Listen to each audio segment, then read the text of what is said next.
It feels like just yesterday that it was Q1 and we had like January, February, March, and then I don't know where April, May, and June went.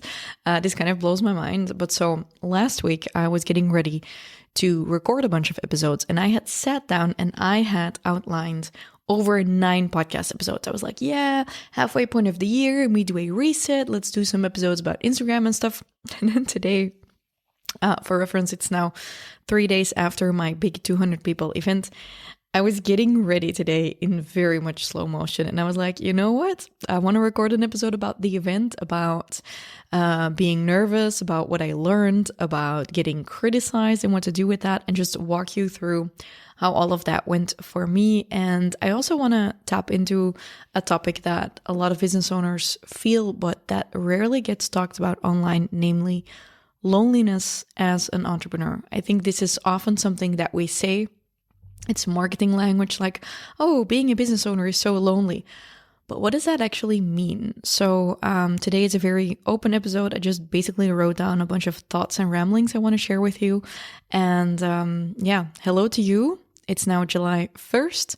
Let's dive in and get ready together for a really kick-ass second half of the year. Hello, and welcome to Fail to Win, the show where we love to make mistakes and learn from them so you can turn your passion into profits and live life on your own terms. I'm Amy van der Putten from FastForwardAmy, your host and coach, and I'll bring you a new episode with simple strategies every Tuesday. I was literally just telling my marketing manager, recording podcasts with a camera on my face is so much harder than just recording audio podcasts. So hello to the video. I've been trying to basically push myself past a couple of limits I have. And one of those is just recording videos on the fly. I feel like there's so much more pressure when you record videos because then your makeup has to be nice and your clothes have to be nice. And now the result is my office is just like there's clothes scattered everywhere. But okay, a couple of years ago, I would record podcasts professionally, but I noticed that would just suck some of the joy out of it. So I'm back to recording solo, just, me at my desk in my office. And I'm also recording some videos on my iPhone to push those out to Instagram. So, hi, how are you? Maybe let's start with that. If you're listening, you might be driving or walking or cleaning or getting ready for your day. And I just want to check in with you. How are you doing? How was the first half of the year for you? Did you accomplish the things you wanted? Did life a lot? How are you feeling? How are you feeling about the second half of the year? If you're anything like most of my clients, currently you are feeling blown away that those 6 months have passed by so quickly. And you are feeling like you want to crush it the next couple of months, but you also don't want to lose yourself in the process. And that's definitely also the way I've been feeling today. I woke up late, so I'm recording this a week before this airs. So it's now Monday. I'm recording this, and I'm coming down from an immense event high. And I'm going to share this with you because you're a loyal podcast listener. But I had the most amazing event last week with 200 clients attending and my team and a bunch of speakers. And I felt so incredibly proud of what I put out there. I felt like the first event was just a win that we were able to do it. It was just a goal to host an event, just like our first public event. And then now I feel like the bar was higher because it wasn't like, oh, your goal is to do it. No, now the goal was to like make it better. So that definitely subconsciously increased the pressure. But the morning after the event, I really woke up and I was like, wow, I'm so proud I did this. And then I had a little team wrap-up meeting on Friday, and then I went to get a massage, and I was so proud of myself also for planning that out. And then I walked out of the salon all relaxed. The sun was shining, I had my flip-flops on, and I saw that I'd had a missed, like a voicemail or missed call, someone from my team, and one of the freelancers on my team, and she was going through some stuff, so I had basically a very deep phone call with her, which was all good. I think as a manager and both as a leader, you learn to do these things, but it did mean that fairly quickly after the massage, like the relax was out of my system and I was back on high alert, which was definitely maybe not the best thing for me to do. So I basically spent an hour and a half walking, just having on some phone calls, did a little bit of shopping, and then I went home and checked in with some clients. And the day after, my nephews came to play all day because their mom had something going on. So I spent a lot of time with my nephews, which was a little bit more than my introverted system could handle. And as a result, by Saturday evening, I was a blubbering mess. I'm not going to lie. So I had this huge high from my event. And then the cortisol was, just like dropping. And then by Saturday night, I was like, I want an ice cream, but I don't want to get out of the car to go and get it. So my boyfriend was nice enough to go with me to the ice cream parlor, get out to go and get me my favorite ice cream, and then play Monopoly Deal with me, because that's what I wanted on a Saturday evening. Now, why am I sharing all of this with you? I think it's because more and more I'm just seeing all kinds of things online, right? I see perfect pictures. I see every online fucking business coach sharing how much money they're making. And I've definitely also done that. And truth be told, as a business owner or as a business coach, you kind of have to share some of these things. Or like that's been a part of my messaging for a long time. But I've been feeling like I'm just not, like, the picture perfect highlight reel is just not doing it for me. And I wish more people would share about the honest journey of how they are getting to the next phase. And I'm currently in a really big phase of expansion for myself. I've been really seeing how can I increase my capacity? How can I hold more? How can I make more money, but also be offline more? And as I'm in this season of expansion, I also see my clients going through seasons of expansion. For many people, this is a monetary thing, right? So often we hit a ceiling and we do the same thing over and over again, or you have the same launch over and over again, or you can't, go past 20 clients signing up for a program, or every year you're kind of at the same ceiling of revenue. And this means that we need to step into expansion. But stepping into expansion is, it can also, like, it makes you confront a lot of things that maybe you weren't ready to confront before. So basically, I'm in a season of expansion. I'm working on this. I have a bodywork coach, I have a leadership coach, I have all this fucking things that I'm doing to level up. And after my event, I walked out and my team and I were going for dinner after the event. So we had a full day event. It was amazing. We had speakers panel. I showed up. I was really proud of, how I showed up. It was really intense. My Oura ring said 11 hours stressed, which was like, I could do better on that. Like do some breathing exercises in between probably. And as I walked out with my dad, he was joining us for dinner. He was also a speaker at the event. I told him, like, holy moly, hosting and organizing events and also carrying the marketing and the sales and the team and the finances and everything, because this event cost us over 40K. That's a lot. I was a little bit blown away by like how much you're carrying when you're doing something like that. And obviously this is also why most business owners will they will get an event organizer or an agency to do stuff like this. But we did it all ourselves, which was a choice. And also to not get sponsors. All of this was a choice because basically our main business is not hosting events. We are a coaching company. And then we also hosted this event, So I was pretty proud, but I was also a bit surprised at how difficult it was. Because as I said, the first time I was like, oh, we made that happen. And now the second time I was like, holy shit, this is not for the faint of heart. And if we're doing this again every 6 months, like, I'm going to have to level up. I'm going to have to get more skilled at this, learn to control my breathing, amongst other things.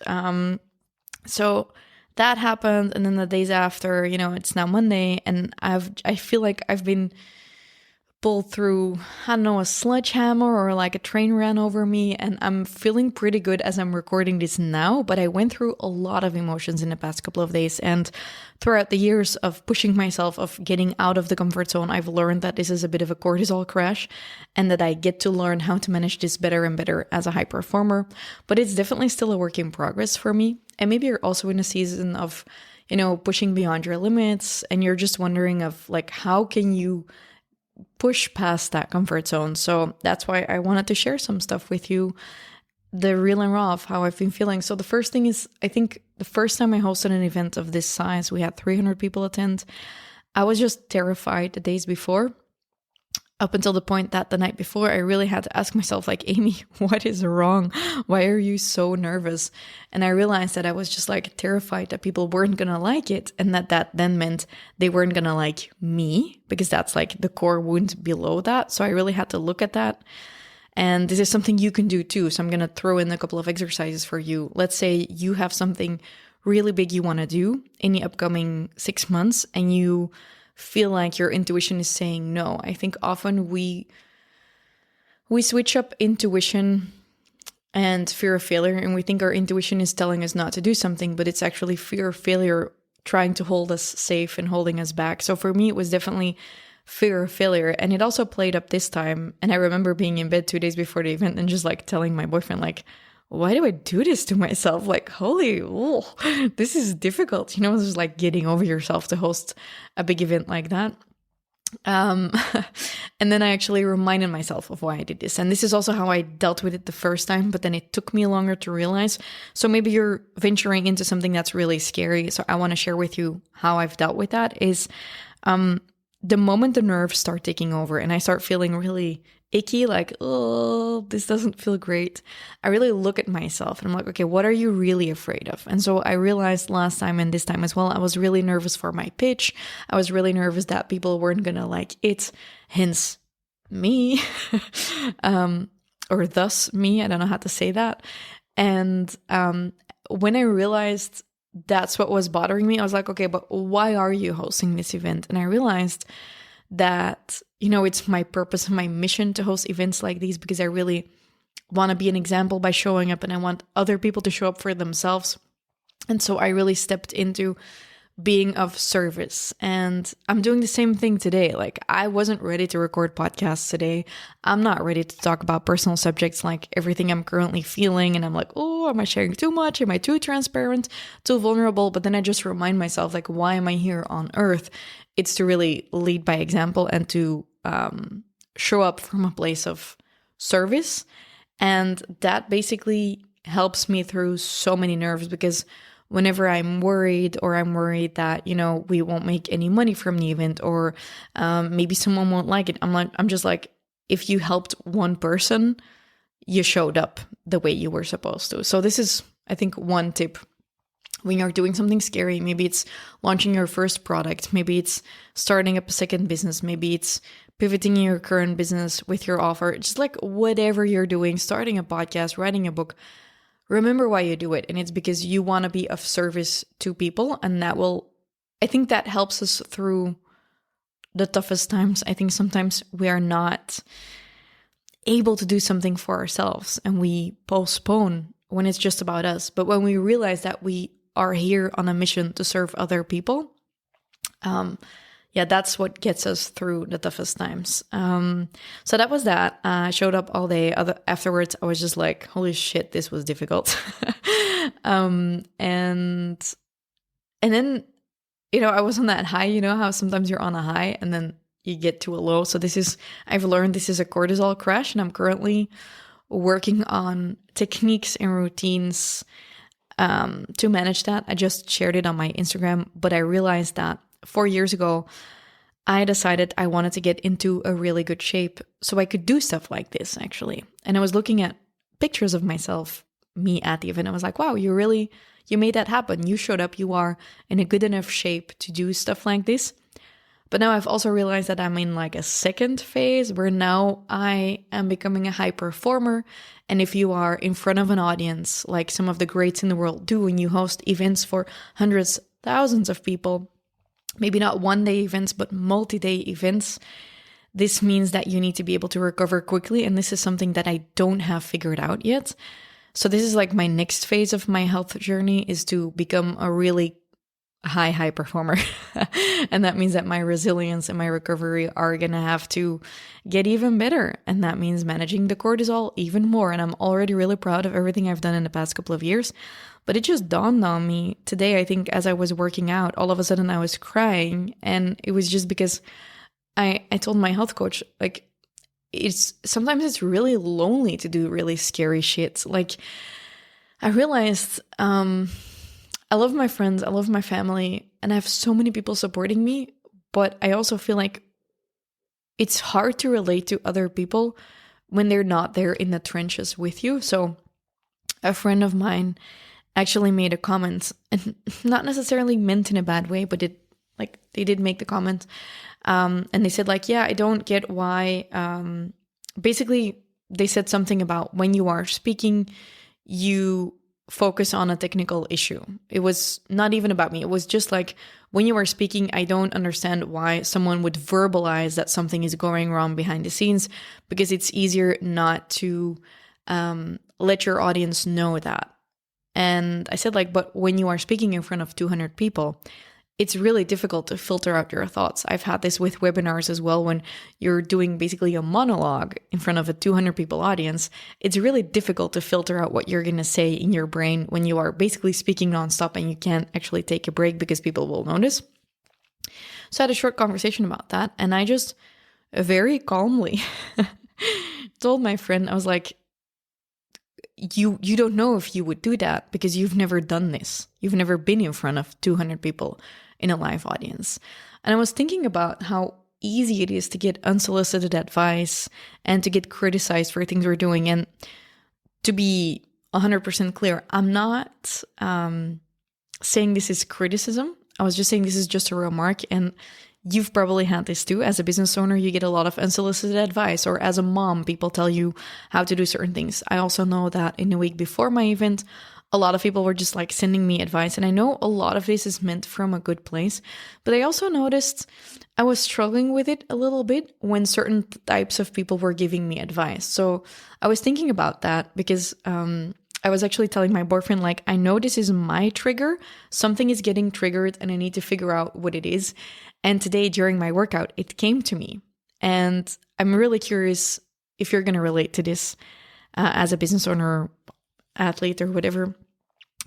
I feel like when people criticize you or give you unsolicited advice, I'm not really receptive to taking it when it's coming from people who aren't there in the arena fighting with me.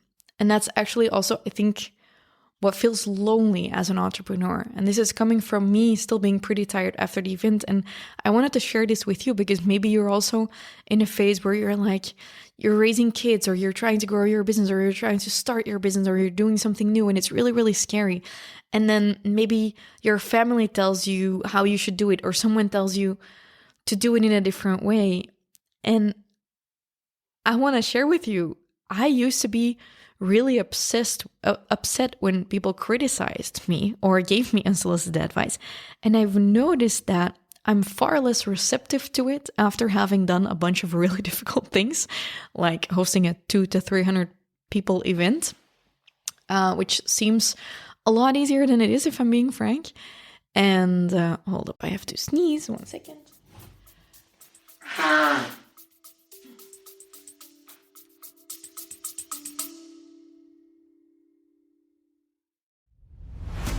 Hey, this is a really quick interruption with a surprise for you. I promise you're gonna love this. I was just in a conversation, actually a power hour, with a client in my mastermind, and we were going through her strategy of how to scale her 6-figure business to 7 figures this year. And I asked her what she wanted, and she said, yeah, I want 1 million, but I also want more time with my kids. I want to stop working evenings, and I want to have more energy for what I love doing. And I said, okay, no problem. Let's list out all of your targets. We did exactly that, and then we got to work on the key elements she needs in order to grow her 6-figure business to a 7-figure business this year, and I applied my million methods. Now, we worked on this for a little bit over an hour, and at the end I was like, well, this was really valuable. Why don't I put this into a training to share with my audience? And as you are here on a podcast, I want to offer this to you for free. Now, know that working with me costs $10K for a day. The fact that I'm offering this to you for free is quite a glitch, and I am going to delete this after a while. So if you want my million method training, there is only one way you can access it. It's by going to my Instagram, FastForwardAmy, and DMing me the word method. If you do that, I'm going to send you my quick 24-minute training where I map out exactly how you can grow your online business from 6 to 7 figures this year.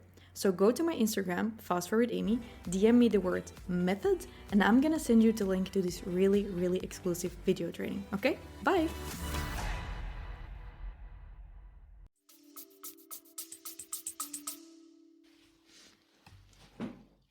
I share this with clients often, but I think I have realized that because being an entrepreneur, putting yourself out there, speaking in front of people, going live, posting videos, pictures, like because I've been doing this for such a long time, 10 years now, and where I used to be extremely sensitive to someone criticizing something, like someone once told me you post too much, and I immediately thought that means you think I post too much, or I am too much. That's what that felt like. Someone says you post too much, I heard you are too much. And just like over the years, just all of these little criticisms or unsolicited advice pieces, thingies. And I realized in this past week, I wasn't receptive to unsolicited advice anymore, but from a really steady place. I wasn't even explaining why I'm not taking advice. I just reflected back to that friend who told me like, oh, I wouldn't do that if it were me. And I was really, really calm. And I just told them, let me know how you're doing that when you are doing it in front of 200 people live. And it felt really good. It feels really good to not be taking advice anymore from people who haven't gone where I want to go. And I think you might struggle with this too, maybe. And I think I saw all of these quotes in the past couple of years, like, don't take advice from people who haven't gone where you want to go and all of that stuff. And it's very shareable and viral. But really feeling on a very deep level how difficult it was to host this event for the second time in a row, and at the same time carry all of this responsibility towards my team and my finances and the organization, all the things. I think I've finally gotten to a point where I'm not actually taking people's unsolicited advice as, like, I'm not even welcoming it anymore, because I now really see how much it takes to show up in that way. And that when people give you that advice, but they're not showing up in that way, they have absolutely no right to tell me how to do it. And again, I'm not saying like, I'm not, bitchy about it or anything. I actually had a good conversation about this with that friend, but it felt really good. I was like, people don't they just can't. And for me, I think I relate to a lot of business owners in that way, in that we say it a lot, like, oh, being a business owner is really lonely. And it's just like this marketing speak. But honestly, it is really lonely being the person who is responsible for all of the cash flow to come in, for all of your clients to be happy, for every single department in your business, from customer service to admin to sales to marketing to delivery to all of the things. Being a business owner and seeing that every month on the first of the month, all of the stats go back to zero and you have to start over and battle your way to the finish line that month. It is really scary and it's really lonely. And I wanted to put that out there into the world, that if you are just doing this, I know a friend of mine once said it, like, if you are solely responsible for your paycheck, even if you don't have a team, even if you're not making heaps of money yet, but if you're already just like able to, make a living from something you are doing yourself and not working for someone else, that is already pretty epic. So to recap, 1, how do we deal with nerves? We become of service. I just remind myself you're being of service. 2, how do I deal with criticism? I'm not open anymore to accepting criticism or feedback or unsolicited advice from people who are not in the arena fighting with me. I'm just not, I'm like, the door is just not open. I'll just also ignore it when people give me advice. I'm like, unless you've spoken in front of 200 people, I don't need to know. Unless I hire that person specifically for a skill set to teach me, I'm just literally not open to advice.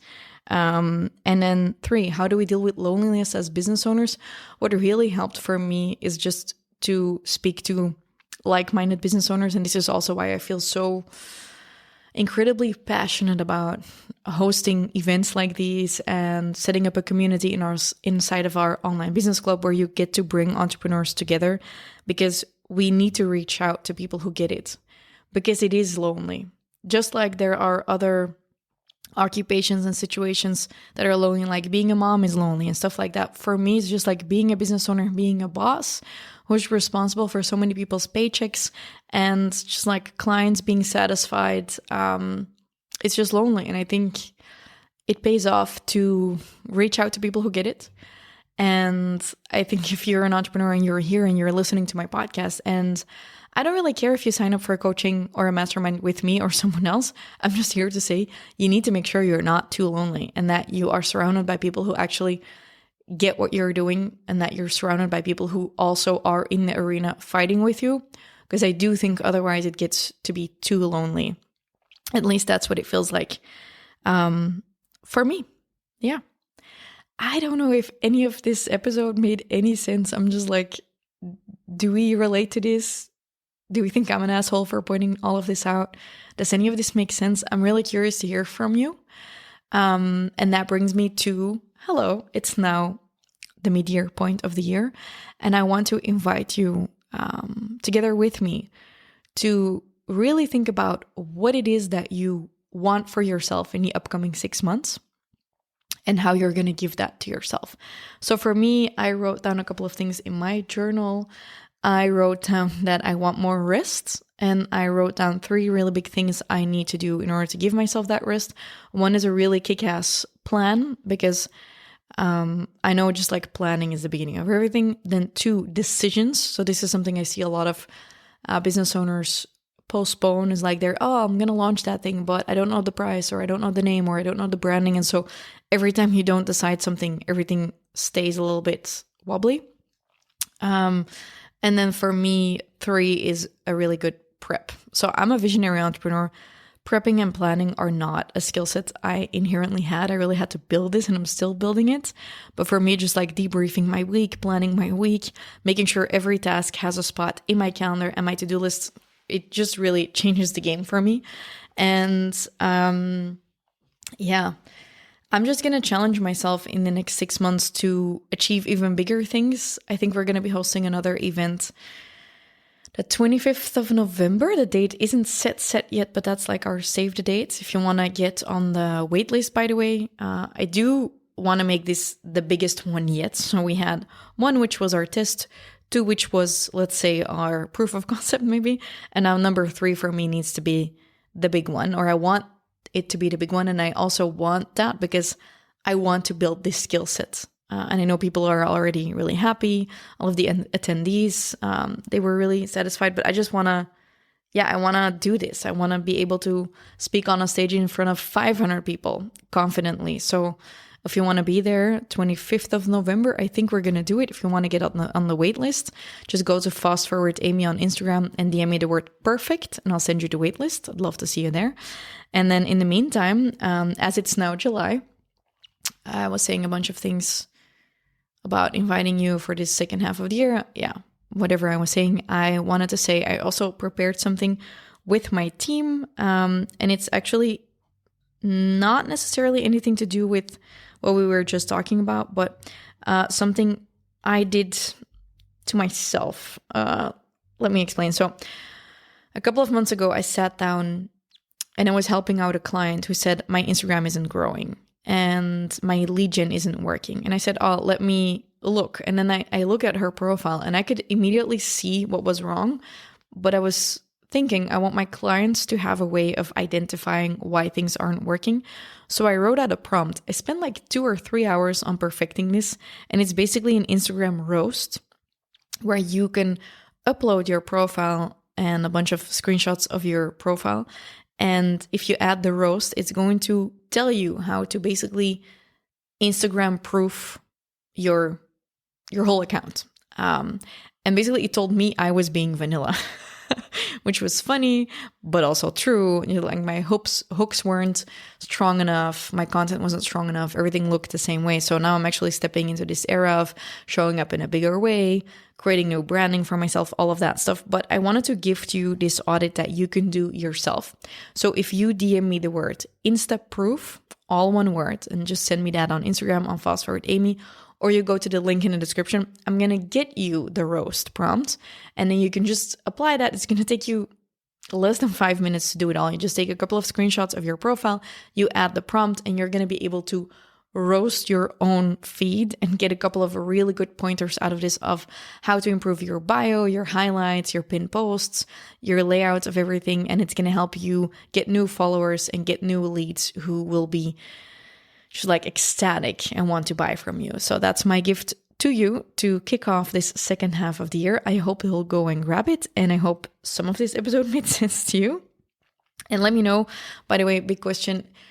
Do you like it when I create these really honest episodes where I'm just sharing some of my thoughts with you? Or do you just want episodes that are like 5 tips too? Let me know on Instagram. Seriously, like I'm actually asking you, send me an Instagram message and let me know. Do you like it when I make these really honest episodes that aren't perfect?